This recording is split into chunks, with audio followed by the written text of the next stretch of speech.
Nah, kalian harus ingat ya tentang struktur ruang kota. Jadi, ada bentuk kota yang konsentris, namanya konsentris, dia memusat. Jadi, pusatnya itu dikelilingi sehingga membentuk lingkaran seperti pada gambar ya ini ya. Ini gambar ini.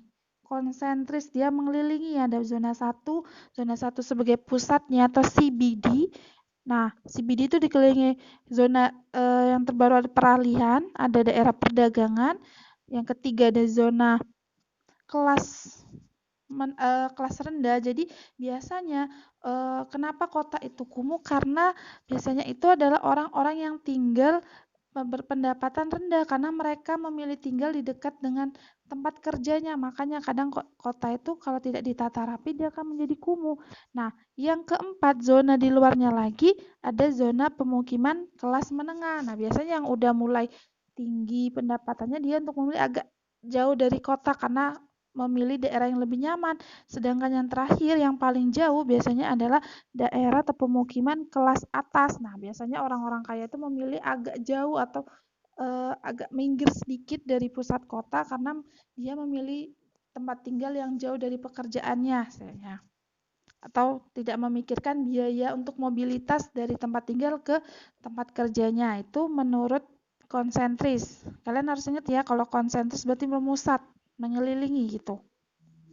Yang kedua itu adalah teori sektoral. Sektoral itu berarti berlapis-lapis. Seperti gambar yang kedua ini, ada juga tidak seperti konsentris ya, dia satu mengelilingi. Tapi kalau sektoral itu lebih ke lapis-lapis. Ada satu itu di tengah, yang satu itu di tengah, nih pusatnya hampir sama, tetapi ada juga yang lainnya tidak begitu mengelilingi itunya, tapi dia lebih ke lapis-lapis. Ada yang dua itu sebagai ke sini, nah ini, nah ketiga yang di sini, dan selanjutnya seperti gambar itu ya, bisa kalian saksikan sendiri. Zona 1 tetap CBD, yang kedua peralihan hampir sama penjelasannya, yang ketiga kelas rendah, yang keempat kelas menengah, dan yang terakhir kelas atas. Lebih agak dia menjauh tapi masih lebih dekat ya, tidak seperti konsentris.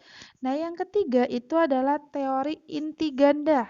Namanya inti ganda berarti intinya ada dua, tidak sama kayak yang konsentris itu intinya satu, sektoral itu pusatnya satu, tapi kalau inti ganda itu dia CBD-nya lebih dari satu. Misalnya CBD-nya bisa di yang satu ini bisa kalian lihat zona satu ini di tengah sini ya. Kita membahas tentang teori inti ganda. Nama inti ganda jelas ya, intinya ada dua. Ada yang di sini satu dan sini. Kenapa ini alasnya bisa dikatakan teori inti ganda? Bisa kita lihat kalau perkembangan kota itu biasanya bukan hanya di pusatnya saja.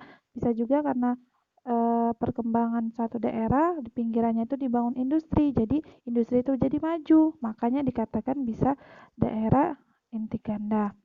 Selanjutnya pola tata ruang. Lihat pola tata ruang kota ini bisa kalian lihat gambar di situ ya, ada pusat kota sama kayak konsentris, di tengahnya pusat, di luarnya yang B itu selaput inti kota, yang ketiga kota satelit, dan yang keempat suburban atau daerah pinggiran. Gitu ya. Ini pola keruangan kota. Oke, selanjutnya kita membahas tentang perkembangan kota. Jadi suatu kota itu berkembang karena ada faktor. Yang pertama faktor fisik, itu dilihat dari faktor lokasi. Jadi karena daerahnya strategis, jadi bisa maju. Ya sama halnya kalau kalian rumahnya di pinggir jalan dan dilalui oleh daerah mobil yang ramai ya, mobil ramai lalu lintas utama pasti dia akan maju. Yang kedua ya, atau daerah dekat pelabuhan gitu ya, biasanya bisa maju gitu. Yang kedua itu faktor geografis. Faktor geografis ini dilihat dari apa? Dari bentuk permukaan bumi atau reliefnya. Biasanya daerah yang datar itu akan lebih mudah maju daripada daerah yang bergelombang. Yang kedua, faktor non-fisik. Yang non-fisik ini dilihat dari perkembangan penduduk. Ya, maksudnya penduduknya itu mulai berkembang maju, mulai pendidikannya mulai kompleks gitu ya, pendidikannya sudah mulai tinggi, pasti daerah itu bisa maju. Yang kedua, karena aktivitas kota. non fisik gitu ya. Jadi kota itu ada maju karena dua faktor, ada faktor fisik jelas permukaan buminya yang mendukung, yang kedua non fisik jadi sosialnya ada karena penduduk